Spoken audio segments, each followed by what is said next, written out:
jerky. Teriyaki beef jerky. Barbecue beef jerky. Sweet heat. At GreatCanadianMeat.com, you'll find lots of yummy things to chew on. Smoky bacon. Peppercorn salami. Locally handcrafted, 100% Canadian. Pizza salami. Shop online and enjoy free shipping. German salami. Hungarian salami. Find something to chew on at GreatCanadianMeat.com. Oh, turkey crab.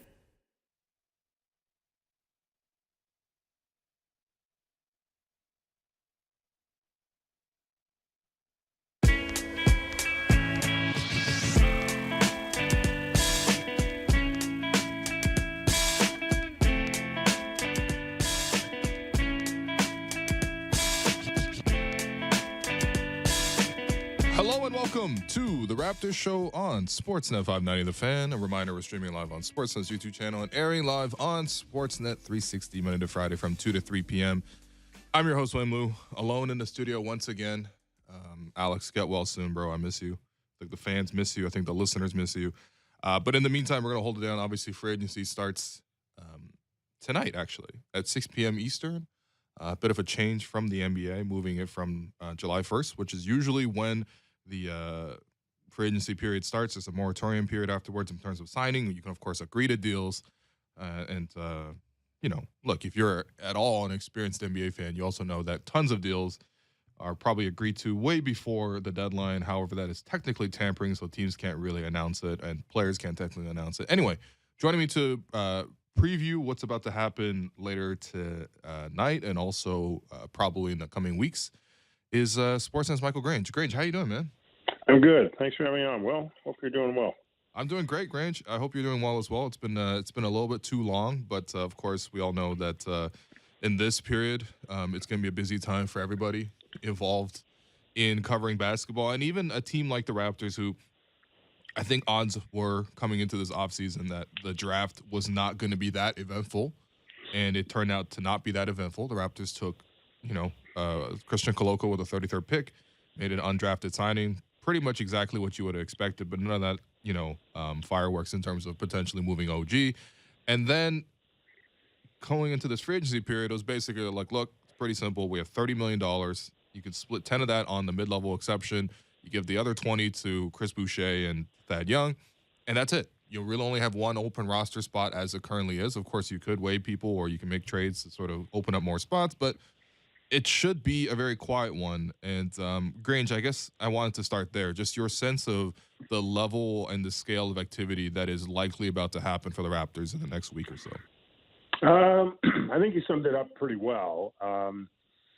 You always leave the possibility of something happening, and the size quote is it's the NBA. Things come up. So next thing you know, you're trading DeMar DeRozan. But I think the way you've laid it out makes most sense. I think there's a fair degree of confidence that they can, keep Chris, they can keep Thad, and then so the real question mark there is what they end up doing with the mid-level. And in saying that, I would allow for the possibility. I don't think it's a crazy possibility of somebody swooping in on Chris and maybe offering him a little bit more term than the Raptors might be comfortable with. But I think I think they feel pretty good that they're going to be able to bring both those guys back.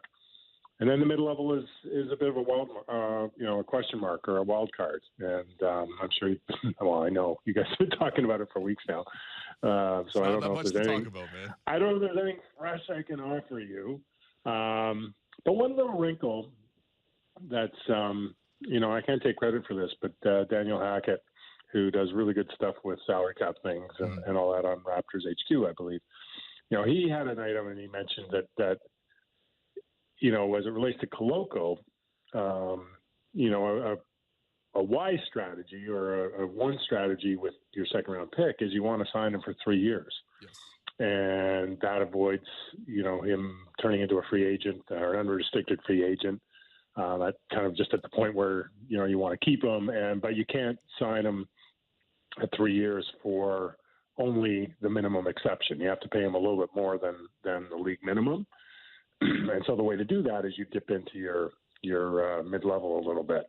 And so, if you kind of factor that in a little bit, it also, it almost tempers your expectations that much more. That they might, Toronto might not even be using that complete full mid-level because they might want to have plans for that with Koloko. But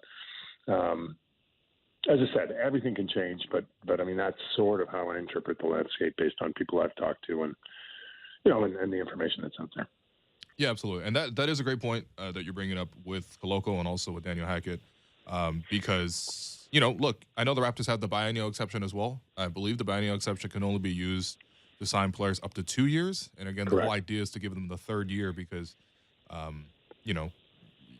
look, rookie contracts across sports are always the most bang for your buck kind of deals. And, let's assume that you give about $1 million, $1.5 million off of that mid-level exception, because really rookie scale deals are not that expensive, especially for second rounders. But I think that would make sense. That would, as you mentioned, temper expectations for that mid-level. Honestly, Grange, we'll talk about the mid-level in a second, but a lot of the mid-level targets are not even that, it's like if you miss on some of these guys, so what? But anyway, listen, let's talk about, first off, your story that you put out, the Raptors may be active in free agency, but not at the cost of the team's fabric. This is up on sportsnet.ca, as with all your work. And Grange, I actually really like this this little bit of information you put in here about Boucher and sort of his approach to how he's worked in the offseason. You sort of talk about he's been, using the OVO facilities quite a bit. Obviously, players are free to train wherever in the offseason, but it seems like Chris has really made it a point to sort of stay home and stay close. Can you sort of give us more details on that? Yeah. So, a lot of times teams will be kind of planning, where if there's a particular target they have in free agency, they'll be kind of booking flights and making a trip, and they want to hit all their people and all of that. And with Chris probably being your most high profile returnee, I was kind of talking to someone saying, "Are you guys going to be going to Montreal? They'll go visit Chris." And then, nope, he's right here. So, and funny enough, he's been in there kind of late at night and kind of not first thing in the morning. His routine is more late at night and kind of lunchtime. So noon and midnight, it sort of seems to be his hours. And I was just at the Team Canada availability at OVO Center this morning. And sure enough, who comes walking in as I'm walking out? It's Chris Boucher. And I did my reporter back. I walked up to Chris. I go, "Chris, what's going on? You coming back? Who are you signing with? Who are you meeting with?" Pardon me. And he, unfortunately, has been, he's smart enough to kind of keep his cards close to his vest and just kind of smiled and shrugged. But I think it's a pretty good sign. The guy's, spending his last day officially as a Raptor at the OVO Center. Yeah, no doubt. And I'm actually curious, why isn't Chris involved with just Team Canada itself? This cycle, at least. Pardon, say that again, Will? Why isn't is Chris involved with Team Canada in this cycle? Pardon me, I just kind of tickle my throat, but he's not. I mean, I think that could be because he's a free agent. Sure. Yeah. And a lot of time, guys, the timing of that doesn't work out. And, I've never really had a chance to dig into that with Chris because he was going to be with Team Canada at the World Championships in 2019. The first year Nurse was there, and he kind of pulled out last minute and didn't rejoin with the team last year. So I don't know exactly the details there, but no, he's just going in for a workout. Ken Birch was there as well. I saw him a couple of days this week. He is affiliated with Team Canada, but he's obviously not playing this summer with his knee. But he looked good. He's getting shots up, moving pretty well. So there's another little Raptors tidbit. And Lou Dort was also there. And so I made the obligatory, "Lou, are you coming to Toronto?" And he just kind of smiled and shrugged and kind of went the other way and all that. I'm pretty sure he'll be back in OKC. Yeah. Unfortunately, OKC made the smart decision because they had a chance, I believe, if they had picked him up. His option, I think he would have been unrestricted after next season. However, they chose to decline that and made him a restricted free agent.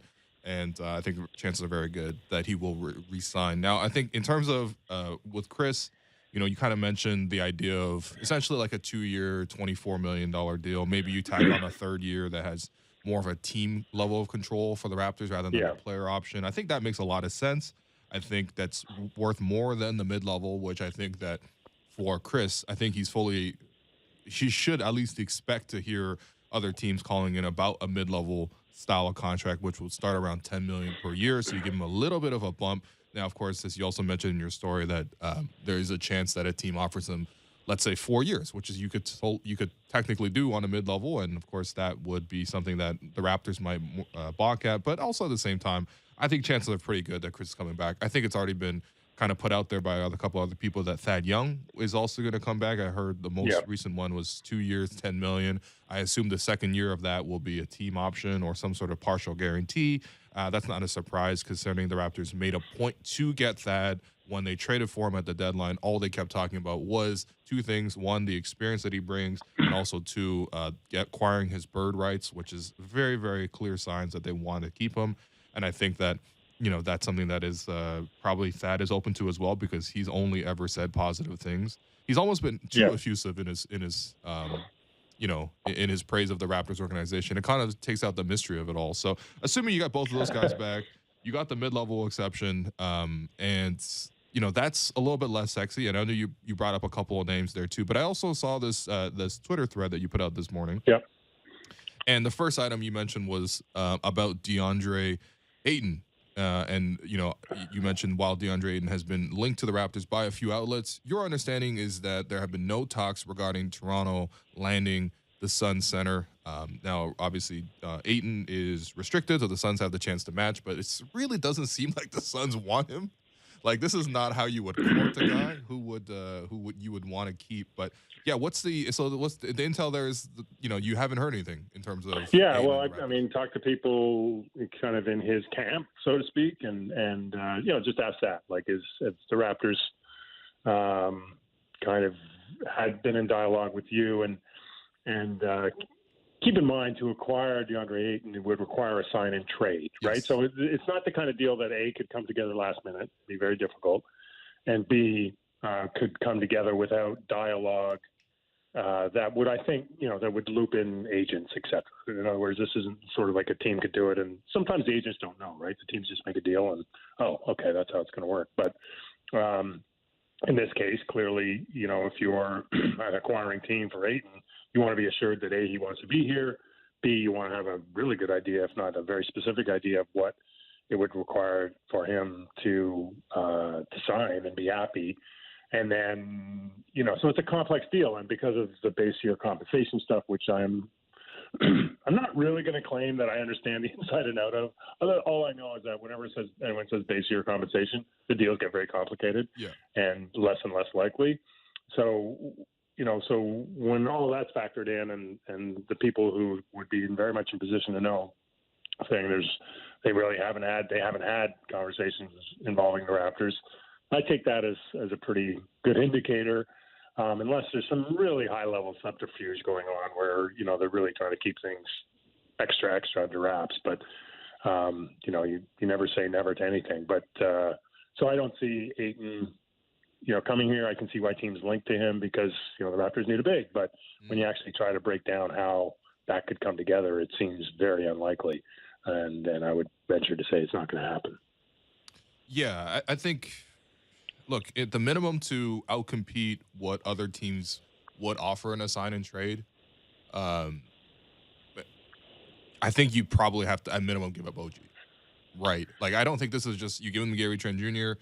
and Ken Birch and kind of make the contracts work, and the Suns just say, sure, we'll take that. Because I do think that other teams that Ayton would be interested in signing with, hypothetically, would probably outcompete that. But it seems like this conversation is largely moot, which I don't think it's that much of a surprise. The other player, center-wise, that the Raptors have been persistently linked with ever since the start of the offseason, which I don't actually know when the offseason starts nowadays. I feel like the offseason starts like as soon as your team gets eliminated, the offseason starts for you, and you hear rumors and all this other stuff. But, yeah, Rudy Gobert. It's more like the season interrupts it, would be my interpretation of the offseason. I guess so, yeah. We have the tricky business of having to watch and cover games where most fans are actually just most interested in terms of what might happen with their team, not necessarily what actually happens sometimes. But, yeah, so one of these, might happen kind of scenarios is the Raptors have been consistently linked to Rudy Gobert. I think Jake Fisher of Bleacher Report has been sort of the at the forefront in terms of mentioning this a few times. Have you heard anything about the Raptors with Rudy Gobert? The only thing I can say about that is the Raptors aren't trading OG Anunoby. So Okay. if you know, that's Deal's not dead. going to happen. I mean, I've just heard that multiple places, multiple times. So, you know, how you would acquire Rudy Gobert without including OG Anunoby, it seems like a bit of a mystery to me, let alone Pascal Siakam, right? So That's definitely not happening. yeah, so I just, again, I mean, you can see it, you can kind of picture it, and why, sure, if you could snap your fingers and have Rudy Gobert on your roster, like that'd be really good. Mhm. But I just don't think it's a deal that the Raptors are kind of ready to make. I mean, the other thing too is, I kind of touched on this in my story, is, you know, if you go back we're almost now 10 years of Masai Ujiri history, right? He kind of tells you what's going on if you listen carefully enough, and you know, you're not looking for him to lay it out for you specifically, but you know what he said publicly, what I've heard privately is this is very much patience, grow, give it time. They don't feel like they're in that. They very much feel like they're in that sort of 13, 14 range of the Raptors' last winning cycle. They don't feel like they're in the 17, 18 range where they've got a, you know, they've you know, they feel like they're at the beginning of something. And so to kind of be at that stage, and not just with Gobert, but a lot of these moves you kind of interpret. This isn't. I don't think they think this is the time to attach a really, really good young player, more than one really good young player, and a bunch of picks to acquire, you know, a guy who's 30 years old and he's got what, 150 million left on his contract. I mean, you know, it's not that they wouldn't do that, but I just don't think that they think this is the time to make that move. Right. So again, that'd be the other reason. But the one thing I can tell you is OG Anunoby's not moving, and so how you pull the kind of significant deals people get excited about without including OG Anunoby it's pretty hard. I mean, if there were a move to be made that would include Gary Trent Jr., that wouldn't shock me. I'm not reporting that the Raptors are trying to do that, but you know, kind of by process of elimination, he's the figure that you could kind of, if you were trying to do a deal, if there was something you're trying to make happen, you know, he's kind of like the most obvious guy on the roster. No disrespect to Gary Trent Jr., but I think in all cases the most likely scenario is some version of the status quo. Yeah, absolutely. And look, it's always very exciting at this period, you know, thinking about what might happen. Does this make sense? You know, hypothetically looking at fits and, you know, if that puts you in contention, all that stuff. I mean, realistically, you know, as you mentioned, I think the Raptors are going to take that patient approach, and I think Masai has been actually very true to his word on that front. To the point about OG, though, I guess his name has come up a few times. I think, obviously, there was that, let's be real, the OG to Portland rumor was very heavily pushed by Portland side of things. 100%. But, and as you mentioned, though. But I would say this. Yeah. Well, like the Raptors were perfectly happy to have it out there. You know, like not in the sense of they wanted, you know, they were seeding it. Yeah. But once it got out there, right, guess what happens? You get a call from every team in the league. And so they have a much better idea what, you know, the value of whatever packages OG Anunoby could be included in than they did before that all got out there, right? So it wasn't like, you know, it's kind of like it was a good problem to have. Like it's sort of, you know, it was almost like whoever, like it's definitely Portland trying to do things right by Dame Lillard, but you know, it's not bad to have that kind of information in your file, I guess would be the way to put it. That's fair. That's fair. Now, I think that the conclusion that the Raptors have come to, and also just what you're saying here, is just they're not trading OG. And I mean, I don't think there's any need to trade OG whatsoever. I think he fits the team really nicely. I think he fits the identity of the team. Is there a particular reason why they value OG to this degree? I just think that they really, really believe in his upside. You know, okay. I think, and I don't think that they interpret it any differently than anyone that watches this team really carefully would either, right? Like we've all seen long stretches where he's been as good at that role as you could almost be in the league, right? Like he's had months, not weeks, not games, but months where he shot mid to high 40s at 3. He's just devastated teams defensively. He's a terror in the passing lanes. He's huge. He's, you know what I mean? Like, it's just, there's just so many positives. Yeah. And really, the only negative is he's probably not ready to be as high a usage of ball handler as maybe he wants to be. But that's, you know, that's fine. Like, that can still come. And otherwise, just getting on the floor, right? So I think with this team, I can promise you that they're kind of doing the math of, you know, if we get OG Anunoby for 70, 75 games, I think they still believe that Pascal Siakam is, you know, it's not like he's got another gear, but I think that the gear he found sort of the second half of last year is a real thing, and that they can really rely on that. And then, you know, the other internal improvements with Precious Achiuwa and whatever else they do in terms of, you know, this mid-level or whatever that might be. I think they think that team is good and on the right track. But, you know, a big part of that is Anunoby playing, you know, 75 games instead of 45 games. And you will see if that ever happens. But, I mean, I think that's what they're kind of counting on. So, so I think that's why. You know, I think it really is as simple as that. I think they really believe in the player. Yeah, no, fair enough. Fair enough. I agree. I echo all of that. I think it actually is just like sometimes it needs to be said a little bit because when you start to go down the free agency period and you haven't seen the players play for a long time and you get more involved, I guess, in your mind in terms of like what you could do and sort of moving pieces around, you kind of like lose sense of like what it is that people are holding on to. And I think that with OG, there's always been a lot of enthusiasm with his career, with him stepping in and starting as a rookie and actually doing really well. I still remember that first game he played as a starter. I think he was against the Houston Rockets, and he matched up against James Harden and actually got that. That was like an MVP level of James Harden. That wasn't the Sixer level of James Harden. James Harden was best, yeah. Yeah, and he did such a good job on him, and there's always been this level of enthusiasm. And I think the Raptors are very wise to hold on to that, especially because all the trades, even like, you know, what was reported, like there was like a 7th pick, and then you got Hart, and you got a future first, and it's like that's not enough for me, man. Especially the way the league is going, where wings, even if they stay the same, their value is going up because teams all want wings, almost nothing else, just wings. And OG is like the type of guy every team would want. So no, I need more than that.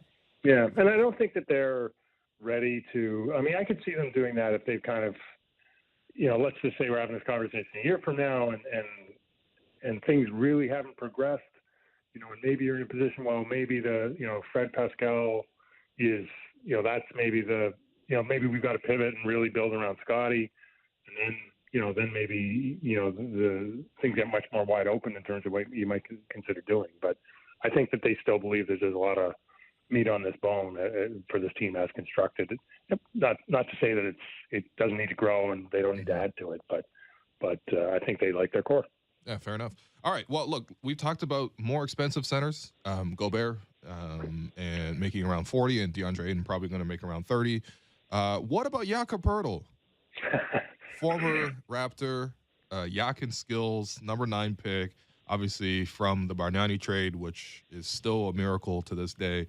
And later used, obviously, to acquire Kawhi and Danny Green, which led to the championship. He's been with the Spurs ever since. But, you know, you mentioned, is there a way for the Raptors to bring back Jakob Poeltl? Apparently, they've already tried to reacquire him. So, you know, what's your thoughts there?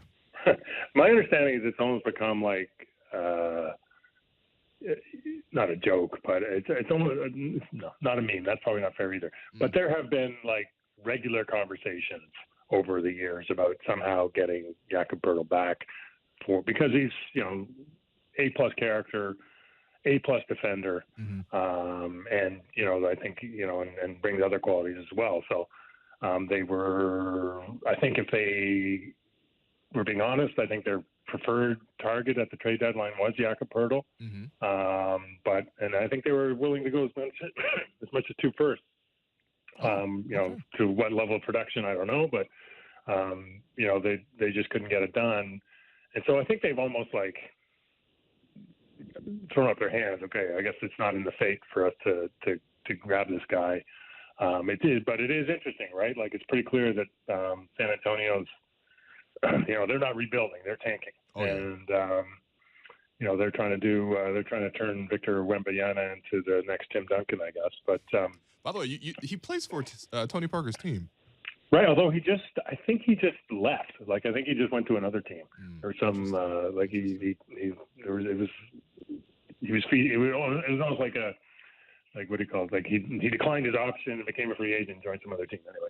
Okay. But this is an 18-year-old in France. But all that to say that I'll be pretty surprised if there's not an opportunity for some team to acquire Jakob Poeltl. Maybe Right. it's not in the free agency period. Maybe it's more towards the deadline. I mean, he's only on about a $9 million deal. Yeah. So I think the question the Raptors might be asking themselves is, do we want to give up roster and draft capital for a year and a bit of Jakob Poeltl when we can maybe get some facsimile of Jakob Poeltl, without losing anything of our roster or draft capital. And, that might be, when you kind of stand back and look at it, that might be a smarter way to go or a more efficient way to go, and so then you get into, who's out there in free agency. But all I can say is what I told you is I know they've tried. I'm sure they'd love to have him, but I don't know if there's any traction on anything like that. Fair enough. And listen, if the Spurs, I mean, I guess I know the Spurs are tanking, but just because you're tanking doesn't mean you want to trade away all your good players. Though they did move DeJounte Murray. That was a really, really nice pick package that they received. But, I mean, I don't think Poeltl, if they said no to 2 firsts or even anything remotely like 2 firsts, then I'm a little surprised because I guess they really want to re-sign him then because he would be expiring after next season. All right. The other thing I can say is I'm sure they're sitting going, well, we can get that in the offseason or we can get that next year, right? I think, I think at that time, if you go back to the trade deadline then, they were still not for playing, right? So yeah, that's true. I don't think they were really ready to kind of call it quits, and they clearly are, it would seem to me. Yeah, fair enough. So, Okay, in terms of the mid-level targets, look, there's probably a ton of players, and honestly, me and Blake went through probably like 15 of them, and honestly, most of them are thoroughly unimpressive. You brought up 2 names, Dante DiVincenzo, perhaps even a guy like Thomas Bryant, both guys who, coming off of injuries, didn't have impressive years, but had shown promise before, youngish players, very different player. Obviously, DiVincenzo's a shooting guard, Bryant is a center. Your thoughts on their fit, I guess, with the Raptors, if they were potentially to take that? I think DiVincenzo, I think that was a little bit of a surprise that he became a free agent, right? Because, Sacramento made a pretty good effort to get him last year. So, again, Sacramento screws up. So I think DiVincenzo would be a guy the Raptors would definitely be interested in. And I say that knowing that I think they were really closely monitoring Pat Connaughton's status with the Bucks. He had a player option on about a $6 million deal, and he picked it up, which is a little bit surprising, right? Because he's coming off a really good year. He probably could have done better, but I presume he's confident the Bucks will take care of him down the road. So if you know that that's who someone they were interested in, it's not hard to make the jump that DiVincenzo would fill a lot of those boxes too. If anything, he's maybe even a little bit better fit because he's a little bit more of a ball handler, ball creator guy, and brings an elite defender, and he's, as you point out, like he had a really tough time coming back from that injury, that ankle injury. But if you go back to his last full season, like he was a 38% 3-point shooter, mind you. Yeah. Taking threes when Giannis is dragging 4 defenders with him is probably a little easier than doing it maybe in some other places. But and he's 25, and I talked to one agent, and they thought he would be maybe kind of somewhere between the taxpayer mid-level and the full mid-level, so somewhere between that $6 to $10 million range. So, depending on years, could probably be a decent pickup. But that said, I think a lot of teams will have some interest in him because that's that price range. Thomas Bryant's interesting. Again, you got to kind of throw out his past season just because he came back from a year off and I don't want to say he was terrible, but he didn't show all that great. No, he was not. But if you look at his performance at the end of the season in the bubble to the beginning of the season the year before when he got hurt, he was shooting 40+% from 3 on a high volume, good rebounder, really good all-around offensive player. And he's a guy I think you get cheap, right? So maybe that's where your biannual exception comes in. I don't think you'd have to dig too far into your mid-level if you used it. So maybe, right? You can, if you can do something with Brian on your biannual exception, then, you still can use your mid-level, and that's where you can go and get a guy like DiVincenzo, or who knows, maybe even DeLon Wright, somebody with your backcourt a little bit. Yeah, definitely. Lastly, with Bryant too. College team is with OG, and also Right. same agency as Pascal and Correct. Justin Champagny as well. Lastly, I want to ask you about Team Canada, which you've been reporting on as well. And of course, this is training camp. They got a game coming up this weekend against, I believe, the DR in. Correct. Yep. Friday night in Hamilton. In Hamilton. Yep. It's gonna be a great time. I think the attendance. I think that's always somehow Team Canada always comes back to the attendance, which I kind of get tired of talking about. And I feel like the program is more than just like which players ultimately attend, but also at the same time, this is what people are always interested in: who ended up showing up to Team Canada. What's the attendance like? Because at least with the men's side, it's always this conversation of, are the best players going to show up? The attendance was very strong. Yeah. Well, I mean, they to their credit, they kind of preempted a lot of this, and they said, listen, we've got a pool of 20, 25 legitimate NBA top European pros, and we're going to say this: like, if 14 of you guys commit, we'll commit to you. And you'll be at the World Championships and you'll be at the Olympics with us. If you don't commit, maybe maybe someone will come up and there'll be a spot. And I think that was a smart move. And as a result, they had 14 really good players, a nice mix of players, put their hands up, and I think all but 2 of them, as far as I can tell, are in Toronto attending workouts. There's 5 or 6 of them that are going to play on Sunday. There's another 8 or 10 who are, the commitment they require is that you come, you're at workouts, you're in meetings, you're participating in the program. Right. Understanding that Jamal Murray's not going to make his competitive debut after being missing 15 months with an ACL, against the Dominican Republic. That's not going to happen. Right. But he's been there. He's been very prominent. So you've got, and I think that's the way forward for this program. I think it built a little spirit, built some camaraderie. It takes the distraction or the emphasis away from the guys who don't show up, or that question always of who's here, who's not. And it's a smart move. And so as a result, like Friday in Hamilton, backcourt of Shea Gilgeous-Alexander and Nikhil Alexander-Walker, both with ties to the area, playing together for the first time since they were kids. And along with, I think Dwight Powell's going to be playing, Kelly Olynyk's going to be playing, and I'm blanking. I think there's one other guy who's going to play too. So still a really good lineup. And then, and I think it's a good first step forward for this group. Yeah, definitely. And I think the reports out of it also sound really encouraging in the sense that, obviously Jamal has been very active and he's been participating, but also Shea in particular, who obviously he did not end up playing in the World Cup qualifier, which was a bit disappointing. I think there was a contract situation at that time. He's got his long-term contract. Yeah. And it seems like he has been one of the people, especially given his stature in the league, is just genuinely one of the best guards in the league. Him stepping up and saying, I'm committed to this program, I want to be here, I think that probably helps down the line as well. So can you just sort of describe Shea's level of participation? Yeah, no, I mean, he's a great dude, right? He's really personable, really chill. And, and he's one of these guys, when he's talking, you really kind of get the vibe that this is actually what he's feeling, and not to say you don't get that from people other times, but a lot of times NBA players have no choice but to be pretty guarded. Yeah. You don't get that feeling with Shea. And, the story he kind of shared was when they had a meeting with Team Canada and all their prospects, all the people they wanted, to participate in Las Vegas at Summer League last year, before Nick Nurse could even make his pitch, so to speak, Shea stood up and says, I'm playing. Right. And that kind of sets the tone. Right. And, and then part of that is because I think his cousin Nikhil was awesome for Team Canada Victoria last year, had a great time. Yep. I think he loves basketball. I think they love playing together.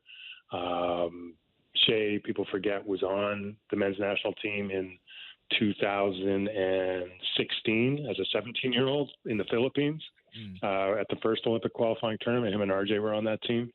And, just there for experience, really. Excuse me. So I think his feelings run deep, and I think he loves to play. And and I think when somebody like that steps forward, and Jamal Murray steps forward, it really does carry a lot of weight, and I think it bodes well. And it's the right time in their career for them too, right? Like they've got their money. They're still pretty young. They don't have a ton of miles on them yet.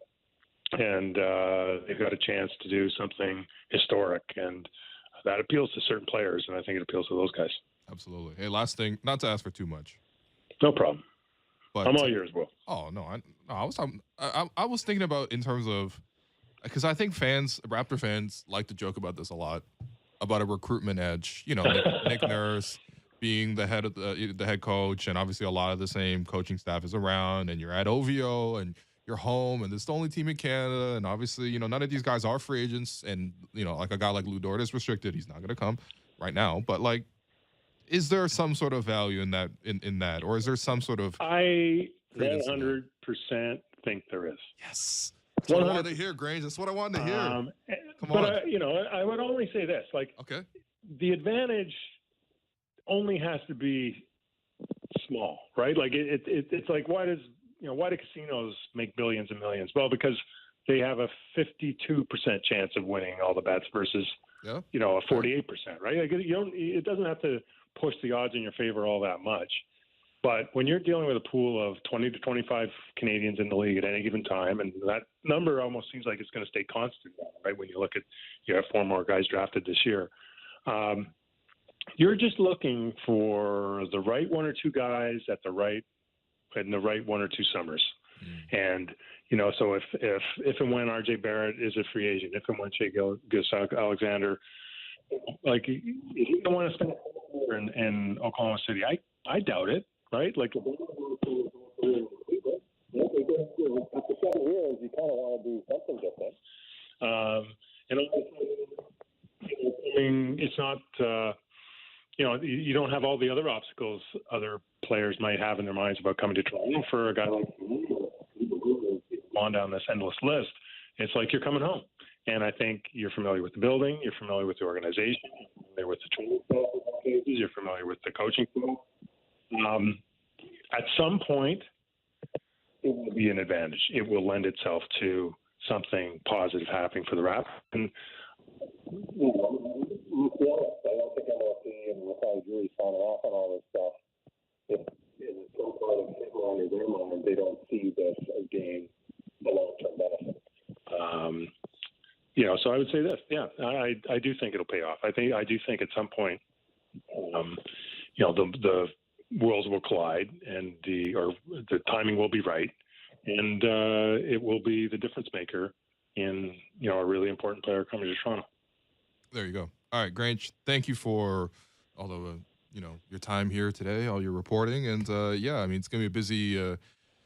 Long weekend for you, as it always is, really. Free agency really doesn't care about Canada Day or anything. Sports and holiday weekends, they don't go together very well. No. But yeah, seriously, Grange, thank you. No problem. Enjoy. Have a happy Canada Day to everybody. There you go. All right. Thank you to Michael Grange. I believe he was passing through a series of tunnels towards the end there, so we do apologize for the audio, but I'm pretty sure he said very positive things about the level of commitment that the Raptors have put into the Canadian national program on the basketball side, and also, hopefully down the line, if you ever think about the Raptors having an advantage in free agency, which almost always never happens, if there ever was one, this would be the one, obviously, right? And I think that again, the better that the Canada program does, obviously they have a great coach at the top of it, at Nick Nurse, who obviously. The organization has been very supportive at all levels, not just letting use of facilities. We're talking about exposure. We're talking about lending resources. We're talking about all sorts of actual, genuine investment into the sport of basketball in Canada. And, hopefully eventually it will pay off. But we're a little overdue for a break, so we're going to take one. I've been your host, Will Lou, and you've been listening to The Raptors Show on Sportsnet 590 The Fan.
Welcome back to the Raptors Show on Sportsnet 590 The Fan. I'm your host, Wim Lou. So I'm going to try something else, something new for the second segment. Obviously, we had Grange come on and give us scoops and updates on sort of where the Raptors are as on the eve of free agency. And, of course, a lot will probably change. By the way, there is no live show tomorrow. Like, we're not going to be on the radio or on TV or on YouTube, but very, very likely there will be news pertaining to the Raptors, and so very likely there will be a podcast. So just look out for that. If you're not subscribed to the podcast feeds, I don't know what you're doing, but make sure you do that and rate, review, subscribe. Anyway, so what I'm going to try for the second segment, because Alex is not here, and again, Alex got well soon, but he will be here probably down the line eventually. But because he's not here, and because I didn't want to make him book another guest, I'm going to try to carry 10 minutes solo, which I guess happens all the time when I'm doing the reaction podcast, but I'd actually not done yet on this program itself. So really what I wanted to get into was sort of just the idea of like people and fans getting a little bit lost in the free agency frenzy. I think it's really fun, and I kind of alluded to this in the conversation with Grange, but people kind of lose sight of a couple of things. And I think in this period, probably people give probably the worst takes. Probably people get most carried away. And the idea isn't to give the right take, or the idea isn't to, always be rooted in reality. I think, obviously fandom is supposed to be this sort of indulgent experience where you sort of imagine and, if you give bad takes, who cares, right? But ultimately, I do think that a lot of perspective gets lost. And so I kind of just wanted to bring up a couple of things that could keep us grounded in sort of where this moment is.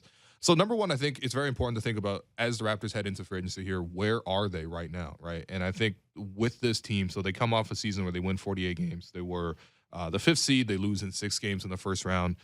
That's the overall scope. I think the other thing to keep in mind is how good are the Raptors, because after January 1st, so just in the calendar year of 2022 alone, the Raptors won 33 games. The only team in the Eastern Conference who won more than that was the Boston Celtics, who, as you remember, was like 24-3 at some point of a stretch in the second half of the season.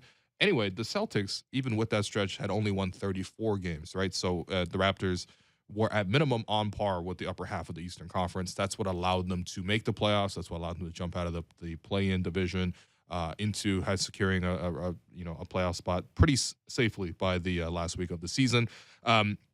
During that time, after January 1st, they were 16th on offense, and they were 6th on defense, which I think is not a surprise. I think part of that is obviously Fred being injured, took away a lot of your three-point shooting.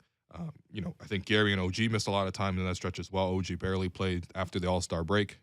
So being 16 on offense is not that surprising. However, they really did get a lot more solid defensively, and they kind of approached that team that coming into the season, best case scenario, that's what you would have expected, was the Raptors being a really, really good defensive team with a offense that should just get them by, which is essentially what happened after January 1st. Obviously, in the playoffs, what happened? Game 1, bit of a shell shock. They're probably going to lose that game regardless. I think the young team there were not fully prepared for the intensity and also just the overall moment of playing against the Sixers, starting on the road in Philadelphia.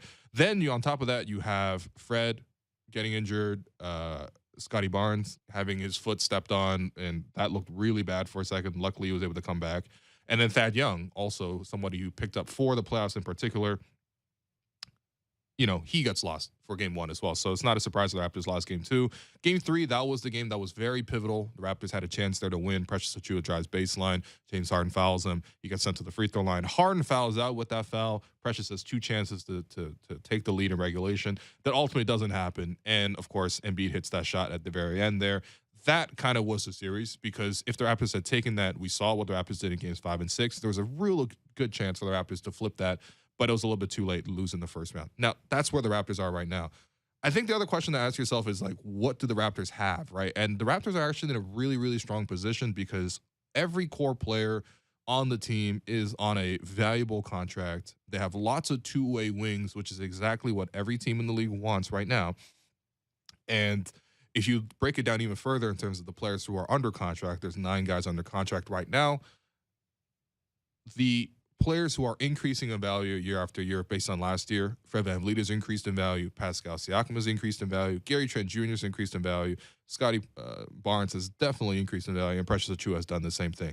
I would argue OG has also increased in value, but I think he didn't have the best year. However, wings are so much more important that what we're seeing right now is teams obviously trying to make all these trades for OG. And as I discussed with Grange, you know, the Raptors aren't going to give up OG unless it's going to be a really good deal. So I would say he's probably increasing in value, but if you want to say his play stagnated, that's fine. I think Chris Boucher, just based on if he ends up re-signing, he probably stagnated in value year after year. At age 29, I don't see another jump for him to take. However, over the course of the season, he definitely also increased his own value, which is why he's a very valuable free agent. The only players this season you would say decline in value, I would say Kem Birch, largely because of the knee injury, and we'll see how he looks.